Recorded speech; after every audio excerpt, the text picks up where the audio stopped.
Selamat datang dalam keluarga besar Bethany Miracle Center Philadelphia. Bagi saudara yang ada di rumah Tuhan maupun yang ada di online, saya percaya kasih karunia Tuhan menyertai setiap kita. Yang percaya bahwa Tuhan tak pernah habis-habisnya menyertai kita. Kita beri tepuk tangan sekali meriah bagi Tuhan Yesus. Haleluya. Silakan duduk kembali Bapak Ibu.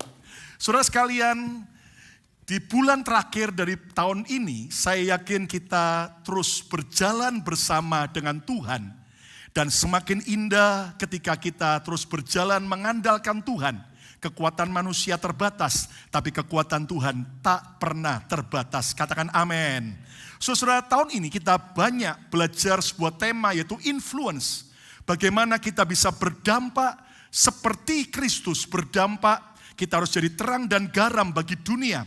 Dan bulan ini saudara, subtema kita adalah sinergi. Kata bersama saya keras, sinergi. 2, 3. Dan Tuhan Yesus sendiri mengajarkan betapa pentingnya kita membangun sebuah sinergi. Matius 18 ayat 19. Tuhan Yesus berkata, dan lagi aku, Yesus berkata kepadamu, jika 2 orang daripadamu di dunia ini sepakat, kata bersama saya keras, sepakat, meminta apapun juga, permintaan mereka itu akan dikabulkan oleh Bapakku yang di sorga. Tuhan Yesus sedang menjelaskan di ayat ini, ada kekuatan yang dahsyat di dalam sinergi. Lihat bagaimana jika 2 orang daripadamu di dunia ini sepakat meminta apapun juga. Yang menarik, Tuhan tidak memulai dari jumlah yang banyak lebih dulu. Yesus tidak berkata jika 12 daripadamu di dunia ini sepakat. Walaupun hari itu ada murid inti Yesus adalah 12 orang. Tetapi Yesus dengan sebuah jumlah bilangan jamak terkecil. Yaitu jika ada 2 orang, kata bersama saya 2 orang.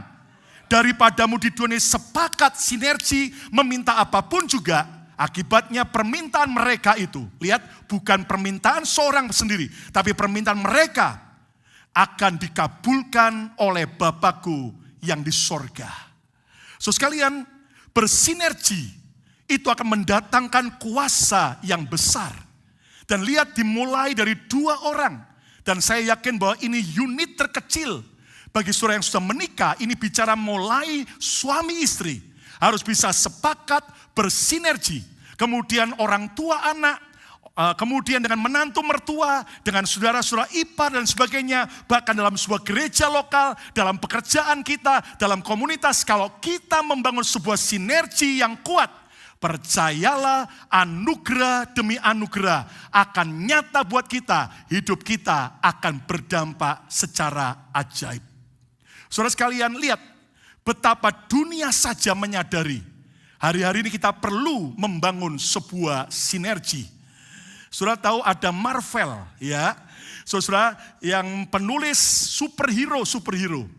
Dan Anda tahu Marvel ini saudaraku sangat kaya raya. Kenapa? Karena tokoh-tokoh superhero yang merupakan tokoh yang punya kekuatan dan kehebatan masing-masing. Ada Spider-Man, Superman, Batman, ya toh. Ada Captain America, ada Iron Man dan sebagainya, saudaraku. Dan Anda tahu, saudaraku, orang bertanya, kenapa Superman itu rambut keritingnya di depan cuma 1? Ya, jawaban saya, kalau cuma 1 keriting di depan rambutnya, itu namanya Superman. Kalau keriting semua namanya Superme, saudara. Dan menurut saya Superman dan Batman itu agak stres. Kenapa? Orang pakai celana dalam, kalau normal di dalam. Superman dan Batman celana dalamnya di luar, ya kan? Dan kenapa Batman pakai celana dalam yang hitam? Kenapa tidak merah? Karena yang merah sudah dipakai. Nah, saudara, kemarin kita belajar bersama-sama. Lihat bagaimana akhirnya Marvel sekarang menyadari para superhero itu dengan kekuatan masing-masing.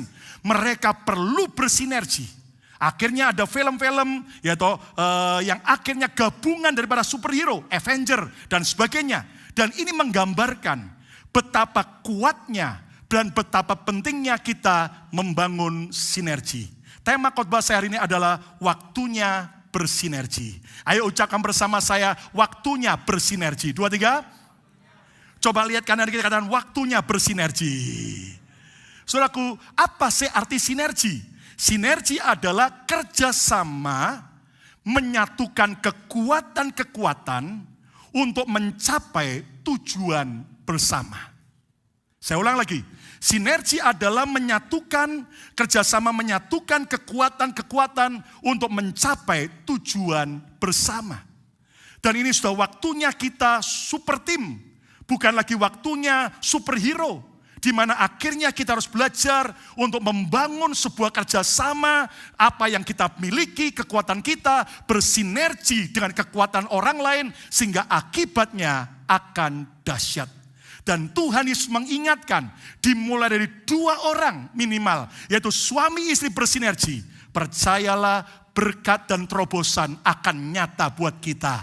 Saya yakin, saudaraku, di akhir tahun ini menjelang tahun 2022, ada banyak orang khawatir, ada banyak orang takut. Tapi percayalah, saat kita mau membangun sinergi bersama dengan Tuhan, tahun 2022 adalah tahun doa-doa kita dikabulkan oleh Tuhan. Belum semuanya, lebih meriah. Mimpi-mimpi saudara jadi kenyataan. Katakan yes. Nah, saudaraku, apa sih dampak dari sinergi? A, menghasilkan perkara besar. Lihat dalam peristiwa Natal, selalu dibicarakan bagaimana Maria yang waktu itu umur sekitar 16-17 tahun. Dia didatangi malaikat Gabriel, engkau akan mengandung Yesus. Singkatnya Maria, langsung dia pergi hari itu juga ke rumah bibinya Elisabeth. Istri daripada saudaraku Sakaria yang sudah tua mandul cukup lama, tapi akhirnya hamil karena Tuhan dari Tuhan, dan itu adalah Yohanes Pembaptis. Lihat, 3 bulan lamanya Maria tinggal di rumah Elisabeth. Kenapa? Mereka bersinergi, ada saling menguatkan, ada lonjakan Roh Kudus, ada lawatan Tuhan, dan akibatnya setelah Maria siap, dia balik kembali ke Nazaret, dan ada banyak tantangan yang dia hadapi. Tetapi lihat, ketika sebuah sinergi terjadi, hasilnya melahirkan perkara-perkara yang besar. Sang juru selamat lahir, Yohanes Pembaptis juga lahir, mendahului pelayanan Yesus. Dan lihat bahwa sinergi akan menghasilkan perkara besar. B, dampak dari sinergi menjadi semakin kuat. Saudara, rumah tangga yang kuat adalah rumah tangga, suami istri, orang tua, anak, bersinergi luar biasa. Gereja akan kuat, masyarakat akan kuat, komunitas akan kuat kalau kita saling bersinergi. Lihat bagaimana seperti sapu lidi, saudaraku, gabungan daripada setiap lidi-lidi yang akhirnya dijadikan satu. Tapi kalau sendirian gampang dipatahkan, tali 3 lembar tak mudah diputuskan. Jadi saudaraku, hidup kita akan semakin kuat kalau kita mau bersinergi. Dampak dari sinergi C, menjadi semakin efektif. Apa yang menjadi tugas kita akan dengan cepat akan selesai. Lihat bagaimana Musa ketika dia memimpin bangsa Israel, dia perlu bersinergi dengan Harun, dengan Hur, dengan Yosua, dengan tua-tua Israel, dan sebagainya. Bahkan ketika menghadapi bangsa Amalek, peperangan pertama di padang gurun, lihat bagaimana Yosua bersinergi. Yosua pimpin perang, kemudian Musa dan Harun dan Hur naik ke atas gunung, mereka bersinergi, hasilnya semakin efektif. Mari kita membangun sinergi, sudah waktunya kita bersinergi. Yang setuju, ayo kita beri tepuk tangan yang meriah bagi Tuhan Yesus. Nah, saya yakin semua kita sadar kita perlu bersinergi. Tetapi pertanyaannya, mengapa kenyataannya hari-hari ini justru semakin banyak perpecahan-perpecahan terjadi? Semakin justru banyak pertikaian-pertikaian, baik dalam rumah tangga, baik itu juga dalam komunitas, dalam gereja, dalam tempat kerjaan. Kenapa? Saudaraku, kita ini sedang melewati beberapa ujian sinergi, beberapa ujian kesatuan. Saudara, di musim pandemik ini, di negara-negara disurvei, orang yang antri mau cerai semakin panjang dan semakin banyak. Menyedihkan sekali. Bahkan juga, saudara, November kemarin kita juga melewati ujian kesatuan. Ketika pemilu, ada yang mendukung A, ada yang mendukung B. Dan saya ngobrol dengan banyak gembala gereja-gereja Indonesia yang ada di Amerika, Kanada. Mereka mengalami hal situasi yang sama. Ada kelompok-kelompok pendukung A, pendukung B. Itu sebabnya saya sebagai gembala mencanangkan sejak awal gereja ini sampai Tuhan Yesus datang kembali. Kita tidak pernah mau terlibat dengan politik. Kita di mimbar ini tidak mau mendukung satu A calon atau satu B. No. Kita tetap mengajar saudara untuk berdoa, pilihlah dengan sesuai dengan damai sejahtera, tanpa kita memihak-mihak. Yang setuju, beri tepuk tangan yang meriah bagi Tuhan Yesus. Lalu juga kita melewati ujian Januari ini, tentang vaksin. COVID, ada yang pro vaksin, ada yang anti vaksin. Dan saya berdoa supaya benar-benar kita bisa lolos dan menang dari ujian-ujian ini. Sehingga kita tetap bisa unity, tetap bersatu, bersinergi dengan kuat. Nah, rupanya masalah perpecahan, masalah pertikaian, perbedaan pendapat, blok-blokan, saudaraku, itu sudah zaman dulu. Makanya sampai salah seorang saudara tiri Yesus, ya, dalam pengertian itulah Rasul Yakobus. Akhirnya Yakobus memberikan surat penggembalaan bagi jemaat, bagaimana cara membangun sinergi yang kuat. Kita tahu semua pentingnya bersatu. Kita tahu pentingnya bersinergi. Tapi bagaimana caranya? Kita akan belajar dari surat penggembalaan Rasul Yakobus. Lihat Yakobus pasal 3 ayat 16 sampai ayat 17. Dua ayat ini mari kita baca dengan suara yang nyaring. Yakobus 3 ayat 16 sampai 17. Semua baca. 2, 3. Sebab di mana ada iri hati dan mementingkan diri sendiri, di situ ada kekacauan dan segala macam perbuatan jahat. 17. Tetapi hikmat yang dari atas, dari Tuhan, adalah pertama-tama murni. Terus selanjutnya pendamai, terus peramah, terus penurut, penuh belas kasihan, dan buah-buah yang baik, tidak memihak dan tidak munafik. Nah, ternyata dua ayat ini sedang mau mengajar buat kita bagaimana rahasia membangun sinergi yang kuat. Yang pertama adalah hancurkan sifat iri hati. Hancurkan sifat iri hati. Kenapa? Karena tadi dikatakan Yakobus 3 ayat 16, sebab di mana ada iri hati, di situ ada kekacauan. Enggak lagi ada unity, enggak lagi ada sinergi kalau ada iri hati dan segala macam perbuatan jahat. Orang berantem, orang saling menjatuhkan. Kenapa? Ketika ada iri hati. Hancurkan sifat iri hati. Ayo ucapkan bersama saya 2, 3. Hancurkan. Ayo pegang dada masing-masing, ngomong sama diri sendiri. 2, 3. Hancurkan. Nah, jujur ya, jujur. Saudara, setiap kita sebetulnya sering enggak iri hati sama orang lain? Yang ngomong ya itu jujur. Yang diam itu malah rajanya iri hati. Ratunya iri hati. Banyak orang tanpa sadar. Kita ini parah banget. Udah gak usah lihat orang lain ya, lihat diri sendiri. Kita ini suka irinya bukan main. Iri lihat orang lain sukses. Iri lihat orang lebih berhasil. Lebih bahagia, lebih kaya, lebih terkenal. Lebih langsing. Lebih cantik, lebih ganteng, ya kan? Saudaraku, tanpa kita sadar, sifat iri hati itu bercokol. Bukan cuman pada hati orang-orang yang tidak kenal Yesus loh. Tapi justru pada orang-orang yang ada dalam rumah Tuhan. Kalau kita nggak waspada, sifat iri hati itu bisa menghancurkan. Dan ingat, jangan biarkan iri hati terus berada dalam diri kita. Tetapi hancurkan, salibkan setiap hari. Kita bersama saya, setiap hari. Tadi kita udah nyanyi mengiring Yesus. Ku lepaskan hakku, biar Tuhan semakin besar, aku semakin kecil. Ternyata salah satunya adalah sifat iri hati kita. Tahukah Anda bahwa iri hati itu sangat berbahaya? Amsal berkata, iri hati akan membusukkan tulang. Itu artinya apa? Dalam terjemahan lain, sudah dikatakan bahwa iri hati itu seperti penyakit yang sangat mematikan. Penyakit yang sangat membahayakan. Lihat, saudara kandung, suami istri, begitu ada iri hati, bisa berantem. Suami istri suka iri-irian enggak? Di sini enggak ada. Enggak ada yang ngaku masuk saya. Enak aja saya yang kerja, kamu shopping terus. Wah, akhirnya iri-iri. Enak aja kamu ngasih orang tuamu banyak, kepada orang tuaku pelit. Wah, rame ribut. Jujur saudaraku, semua kita, kalau kita jujur terbuka dengan Tuhan, sifat iri hati itu selalu ada dalam diri kita. Dan iri hati itu bahkan merusak, menjadi seperti racun. Makanya dalam 10 perintah Allah, perintah yang ke-10 terakhir adalah apa? Jangan apa?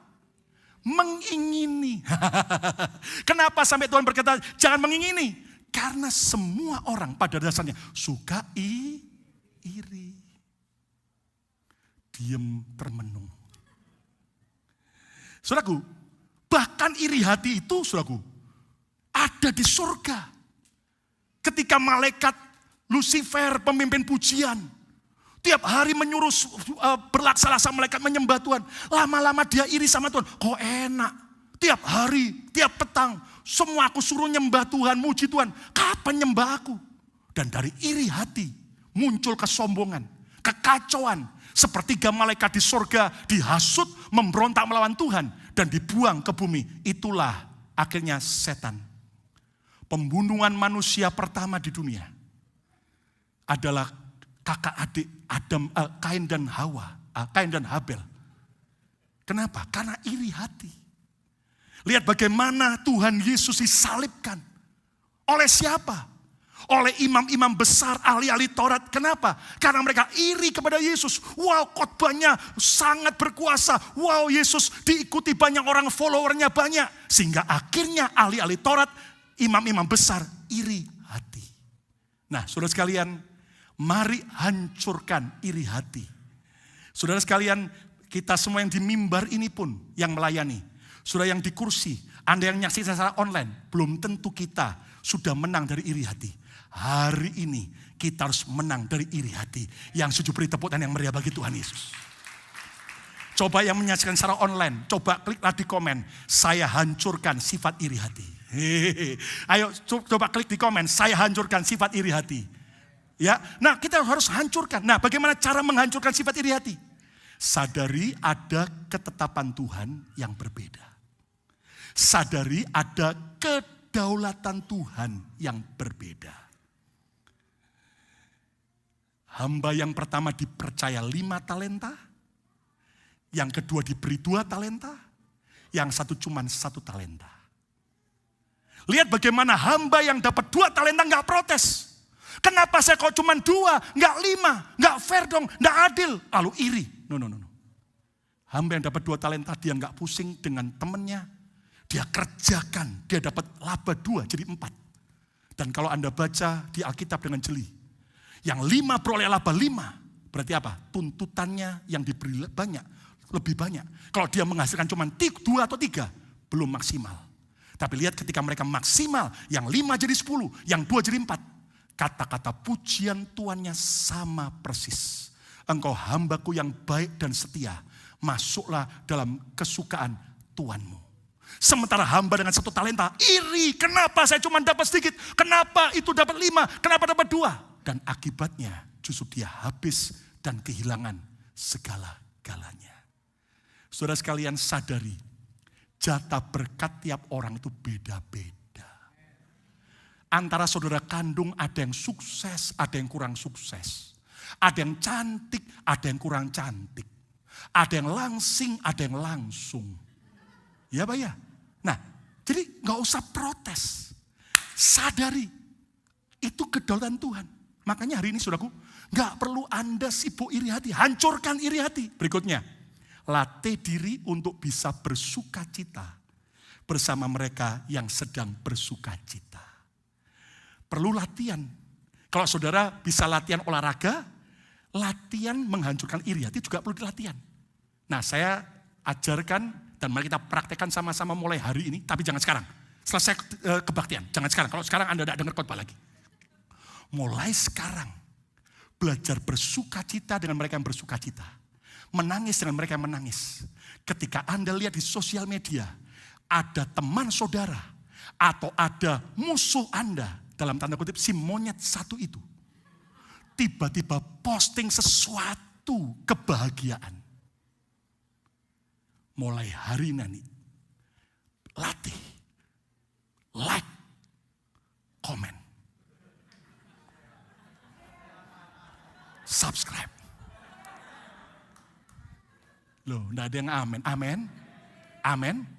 Jujur-jujur ya.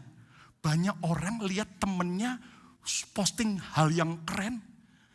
Kita ini cuma ngintip. Terus diperbesar lagi. Shh. Tasnya asli atau mangga 2 ya? Berliannya palsu ini paling ya toh.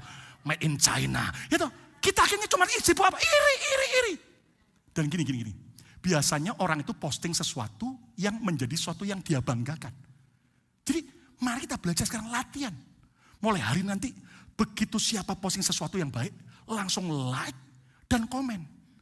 Kalimatnya apa? Keren, dahsyat, mantap, atau aku ikut bahagia. Latihan. Nanti selesai kebaktian saya posting sesuatu foto saya dengan istri yang sangat mesra. Anda apa? Komennya apa? Latihan ya. Jangan cuma ngintip. Cuma diintip. Karena enggak lewat. Pasti tas palsu. Pasti habis beli paling besok dikembalikan return. Hanya untuk foto di Instagram. Kita ini terlalu irinya bukan main. Ya apa ya? Lalu syukuri apa yang Tuhan beri. Udahlah, gak usah sibuk mengingini hidup orang lain. Syukuri saja. Ada banyak hal yang kita bisa syukuri. Kenapa kita akhirnya sibuk mengingini hidup orang lain? Hidup kita akan mess up, hidup kita akan kacau. Sebab di mana ada iri hati, di situ ada kekacauan. Dimulai dari hatimu yang akan kacau, pikiranmu akan kacau. Hatimu akan panas. Kenapa? Karena kita terjebak dalam iri hati. Ayo pegang dada masing-masing. Gak usah pegang dada orang lain. Pegang dada masing-masing. Ngomong. Hancurkan sifat iri hati. Lebih keras dong. 2, 3. Hancurkan. Yang di online komen juga. Hancurkan sifat iri hati. Ayo bertepuk tangan yang meriah bagi Tuhan Yesus. Yang kedua. Rahasia membangun sinergi yang kuat.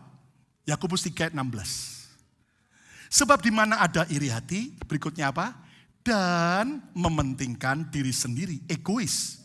Di situ ada kekacauan dan segala macam perbuatan jahat. Kita tahu sekarang rahasia membangun sinergi yang kuat yang kedua, matikan sifat egois. Matikan sifat egois. Saudara, pada dasarnya semua kita orang yang egois. Mau menangnya sendiri, mau hebat sendiri, mau ngetop sendiri. Dan kita semua adalah orang yang pokoknya mau diikuti dan sebagainya. Dan kalau saudara dan saya mau membangun sebuah sinergi yang kuat, pegang dada masing-masing. Matikan sifat egois. Yang di komen, yang di online coba klik komen, matikan sifat egois. Saudaraku, tidak ada huruf I dalam kata teamwork. Tidak ada kata aku di dalam sebuah kata kerjasama. Kalau saudara suami istri, Anda mau benar-benar bersinergi dan doamu, impianmu jadi kenyataan. Ayo suami istri saling mematikan sifat egois kita. Kalau dalam gereja lokal, dalam pekerjaan, dalam komunitas, mari kita matikan sifat egois kita. Karena sifat egois adalah perusak sebuah sinergi. Orang itu ya pada dasarnya, dia akan berusaha, yang penting aku naik sendiri. Dengan cara apapun juga. Banyak orang di kerjaan juga, di bisnis, pakai teori kata. Jilat atas, injak bawah. Itu bukan orang BMC. Itu orang gereja lain. Orang BMC sudah berubah semua. Kita tidak mau egois. Kenapa? Percayalah, saat kita menjatuhkan orang lain, kita ikut terjatuh. Tapi saat kita mengangkat orang lain, kita juga akan terangkat. Yang mau tepuk tangan yang meriah bagi Tuhan Yesus. Orang egois itu repot. Apapun pokoknya harus menang, harus mau dituruti, harus mau saudaraku ngikuti dia. Lihat bagaimana Yosua. Kalau Anda nanti baca dalam Yosua pasal 7. Setelah sebelumnya mereka mengalahkan Yeriko, kota terbesar yang ada di Kanaan. Tuhan sudah ngomong, jangan ada seorang pun mengambil barang-barang dari Yeriko. Semuanya kudus bagi Tuhan. Kenapa? Karena itu adalah miliknya Tuhan. Dan Anda tahu Yeriko adalah kota pertama yang mereka kalahkan di Kanaan. Dan ini adalah gambaran buah sulung. Yang pertama bukan punya kita, tapi milik Tuhan. Dan itu sebabnya, saudaraku, nanti di akhir tahun ini, ibadah tutup tahun 31 Desember dan juga awal tahun, kita memberi kesempatan bagi saudara yang dengan iman mau membawa buah sulung saudara. Betul-betul kita nomor satukan Tuhan. Tetapi saudaraku, semua orang Israel taat. Hanya satu orang loh, yang bernama Akan bin Karmi. Dengan egois dia mengambil emas, mengambil perak, baju-baju sinear, dia simpan di kemahnya untuk dirinya sendiri. Akibatnya orang Israel setelah menang besar atas Yeriko, kota terkuat yang ada di Kanaan. Kota berikutnya adalah kota Ai. Ini masih saudaranya Machen, ya, Ci-Ai. Anda tahu penduduk Ai cuma kecil. Ternyata orang Israel kalah perang. Mereka nangis, kenapa Tuhan? Tuhan ngomong, karena ada satu dosa, yaitu dosa Akan. Dan lihat akhirnya Akan ditemukan dan dia mengaku dan akhirnya dia mengalami banyak kehancuran. Sudah tahu dia dirajam, bukan cuma dia, istrinya, anak-anaknya. Dan Anda mengerti saudaraku, egois itu, orang kalau egois, dia rela menghalalkan segala macam cara. Dan bahkan dia korbankan keluarganya, teman-teman dekatnya. Dan itu akan sangat menyedihkan. Hari ini, mari kita hancurkan sifat egois. Nggak usah lihat orang lain, lihat diri kita. Tanpa sadar, kita egois. Suami istri ribut, kenapa? Karena saling egois. Mau menangnya sendiri, mau dituruti, mau menangnya sendiri. Makanya terjadi ketidakcocokan. Yesus berkata kembali, Matius 18 ayat 19. Yuk kita baca sama-sama ayat yang penting ini. Semua baca, 2, 3. Dan lagi aku berkata kepadamu, apa? Jika 2 orang daripadamu di dunia ini apa? Sepakat meminta apapun juga, permintaan mereka itu akan dikabulkan oleh Bapakku yang di surga. Saudaraku, kata sepakat di sini dalam bahasa Yunani dari kata symphonio. Dan dari kata symphonio lahirlah kata simfoni. Jadi Yesus berkata, kalau kamu sepakat akan terjadi simfoni yang indah. Anda tahu orkestra, simfoni itu berbagai macam alat-alat musik. Dan cukup banyak, ada biola, ada violin, ada apa lagi? Ada trombon, ada macam-macam lah. Tapi lihat, klarinet, semua bisa jadi satu keharmonisan. Simfoni yang indah, kenapa? Kita belajar Tuhan Yesus mengajarkan, menggambarkan sinergi itu seperti simfoni. Cara mematikan sifat egois adalah belajar dari simfoni satu tujuan. Saudara, walaupun ada banyak alat musik, boleh beda-beda pemainnya, kekuatannya, keunikannya beda-beda. Tapi mereka pastikan nyanyinya, mainnya dikunci nada yang sama. Kalau satu C semua. Nggak bisa, satu C, ada satu yang maunya, enggak, saya mau F. Satu lagi teriak, enggak, saya mau kunci Inggris. Nah itu enggak bisa, saudara. Satu tujuan, satu lagu. Betul enggak, saudara? Lagu misalnya mengiring Yesus, semuanya mengiring Yesus. Enggak bisa ada satu, saya enggak mau, bosen. Saya mau nyanyi lagu Jingle Bells. Kacau simfoni itu. Saudara, suami istri harus satu tujuan. Enggak mau menang-menangan, tapi biar kehendak Tuhan yang sempurna terjadi. Di gereja ini, satu tujuan, yang penting memuliakan nama Tuhan, maka semua akan jadi baik. Tepuk tangan yang meriah bagi Tuhan Yesus. Tidak saling menonjolkan diri. Lihat pemain orkestra, mereka baca partiturnya semua. Ada waktunya mereka main single. Ngik, ngok, ngik, ngok. Ada waktunya harus berhenti. Ada waktunya main bersama-sama. Ada waktunya mereka diem, yang lain main. Gak ada yang menonjolkan diri, mau show off sendiri, gak ada. Nah, dalam sinergi juga sama. Tidak sibuk merebut panggung. Berikutnya mau dipimpin. Dirijennya memimpin. Gerakan tangannya itu akan membuat semua mata dan pemain mengikuti. Saudaraku, saya percaya kalau sungguh-sungguh kita mematikan sifat ego kita, maka terjadi sinergi dan impian kita akan jadi kenyataan. Satu kali ada 2 orang sahabat baik pergi ke sebuah tempat berlayar. Ternyata badai datang, kapalnya hancur pecah. Semua mati, cuman kecuali 2 orang sahabat. Mereka berenang dalam keadaan sangat kepayahan. Mereka mendarat di sebuah pulau terpencil.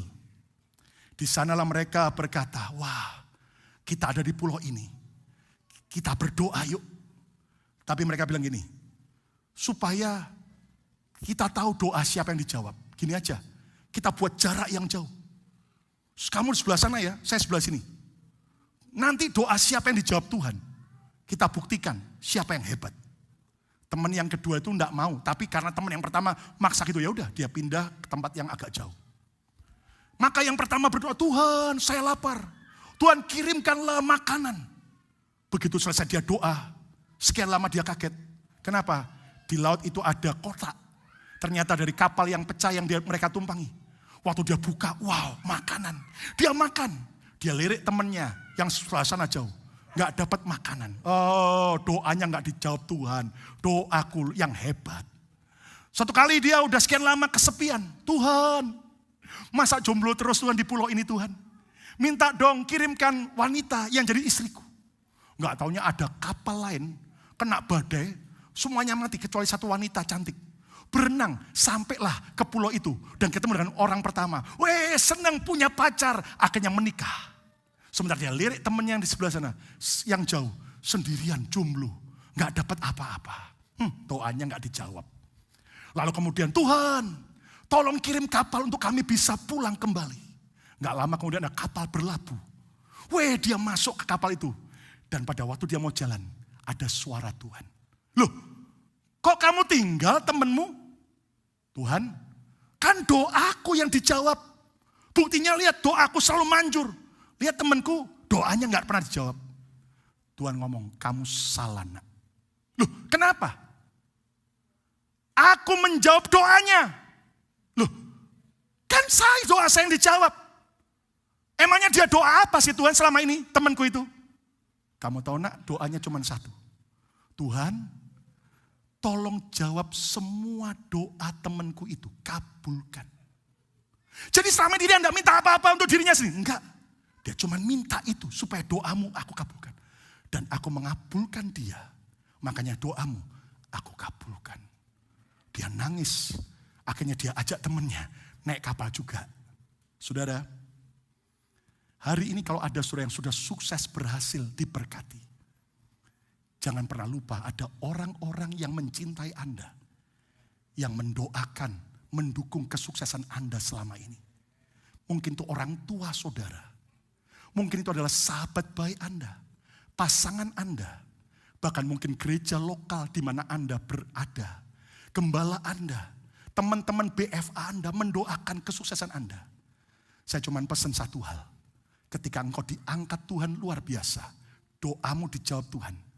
Jangan pernah lupakan orang-orang yang berjasa dalam hidup saudara dan saya.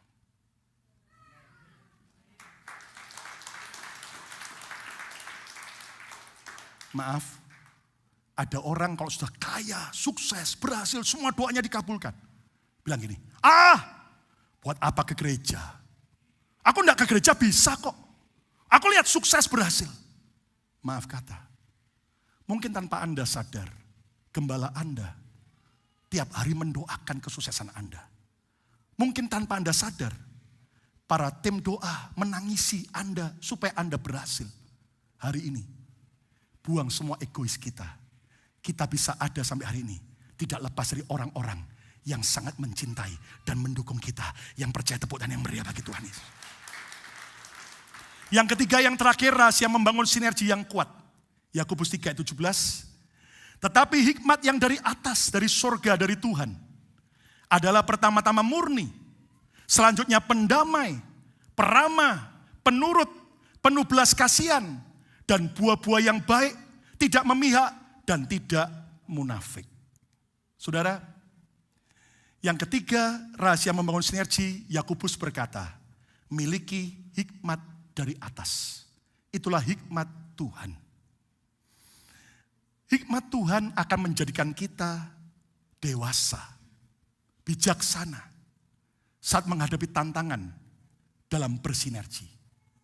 Saudara, kekanak-kanaan akan membuat kita berpikir, udah lebih baik pisah aja. Lihat, kalau kita punya hikmat Tuhan, suami istri bisa ada tension, ketidakcocokan, berantem. Tapi apapun terjadi tidak akan berkata, lebih baik cerai aja. Ingat baik-baik, tiap bulan rambut kita tambah panjang. Yang dipotong rambutnya bukan lehernya.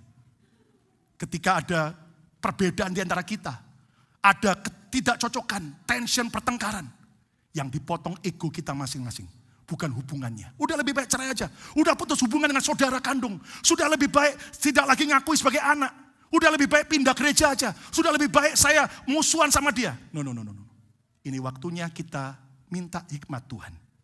Dan Rasul Yakobus memberikan perbedaan antara hikmat dari atas dengan hikmat dari dunia. Coba lihat ayat sebelumnya Yakobus 3 14-15. Yakobus bilang begini, jika kamu menaruh perasaan iri hati dan kamu mementingkan diri sendiri, janganlah kamu memegahkan diri. Jangan sombong. Lihat, justru kita malu. Dan janganlah berdusta melawan kebenaran. Karena itu semua apa? Lihat ayat 15. Itu bukanlah hikmat yang datang dari atas. Bukan dari Tuhan. Tetapi dari dunia. Terus apa? Dari nafsu manusia. Terus dari setan-setan. Sebaliknya hikmat yang dari Tuhan itu apa? Lihat cara hidup dalam hikmat Tuhan. Miliki kemurnian hati. Karena tadi dalam Yakobus 3:17 katakan. Hikmat yang dari atas adalah pertama-tama murni. Saudara membangun sinergi jangan karena kepentingan. Kenapa? Karena begitu kepentingan Anda selesai. Dan selesai. Begitu Anda bersinergi dengan Tuhan, karena saya lagi punya banyak masalah. Begitu Anda sudah ditolong Tuhan. Goodbye Tuhan. Maka Anda enggak murni. Bangunlah sebuah persahabatan, sinergi dengan kemurnian. Walaupun aku diuntungkan ataupun aku harus berkorban. Aku tetap mau memiliki kemurnian hati. Jadilah pembawa damai. Karena dikatakan selanjutnya pendamai. Hikmat dari atas itu pendamai. Jangan malah jadi provokator, kompor. Ada masalah malah jadi provokator. Tapi malah mendinginkan. Lalu berikutnya jadilah peramah bukan pemarah. Ya kan? Karena kalimat berikutnya adalah peramah. Walaupun dalam keadaan panas tetap kita peramah bukan pemarah. Berikutnya jadilah penurut bukan pemberontak. Karena tadi kalimat itu berikutnya, penurut. Saudara, bagaimana kita bisa mentaati Tuhan yang tidak kelihatan? Kalau dengan pemimpin yang kelihatan saja, kita nggak bisa taat. Kalau dalam rumah tangga, Anda tidak belajar taat dengan suami sebagai kepala rumah tangga. Kalau Anda dalam gereja lokal tidak belajar taat dengan gembala. Kalau Anda dalam pekerjaan, Anda tidak belajar taat dengan pemimpin atau bos Anda. Kalau dalam masyarakat, Anda tidak belajar taat dengan pemerintah. Bagaimana mungkin Anda bisa taat dengan Tuhan yang tak kelihatan? Ya, 1 Yohanes berkata apa? Pendusta. Kita berkata dusta kalau kita bilang, aku mengasihi Tuhan yang tidak kelihatan. Padahal dengan manusia yang kelihatan saja, kita tidak belajar mengasihi. Berikutnya adalah apa? Penuh belas kasihan, bukan raja tega. Saudaraku, selalu ada kasihan, belas kasihan. Enggak mau egois, tapi mau punya passion. Berikutnya, hasilkan buah kebaikan. Saudara, orang boleh ngomong apa aja, hakimi apa. Yang penting buah yang baik yang kita hasilkan. Setuju? Katakan amin. Ya kan? Karena dari buahnya lah kamu dapat mengenal. Ada banyak jemaat kadang-kadang bingung dengan pengajaran A, pengajaran B. Saya bilang, belajar dari Yesus. Dari buahnya lah kamu akan mengenal pohon itu baik atau tidak. Ya kan? Dari buahnya. Kalau buahnya jahat, jelek, menghancurkan, merusak, jelas itu bukan sesuatu yang baik. Tidak memihak tetapi bisa merangkul semua pihak. Karena tadi dalam Yakobus 3:17 dikatakan tidak memihak. Saudaraku, memang ada banyak perbedaan. Tapi tetaplah jadi orang yang akhirnya tetap bisa merangkul semua pihak. Tidak malah kemudian membuat perpecahan. Lalu kemudian tidak munafik tetapi tulus. Karena dikatakan tadi tidak munafik. Nah, kita memang perlu duit. Di kantong Anda pasti ada duit, di bank Anda pasti ada duit. Tapi dalam soal hubungan, jangan belajar dari uang. Kenapa? Uang itu depan dan belakang beda. Ya, orang Kristen nggak boleh munafik. Di depannya, belakangnya. Di sini nggak ada. Yang demikian itu sudah pindah gereja lain. Mari kita belajar. Kita mau sungguh-sungguh, tulus, tidak munafik. Yang setuju, beri tepuk tangan yang meriah bagi Tuhan Yesus. Kesimpulannya, sekaranglah waktunya kita bersinergi. Gabungkan kekuatan-kekuatan kita. Gereja ini akan jadi kuat kalau kita semua bersinergi. Keluarga Anda akan jadi kuat kalau kita semua bersinergi. Komunitas kita akan kuat kalau kita bersinergi.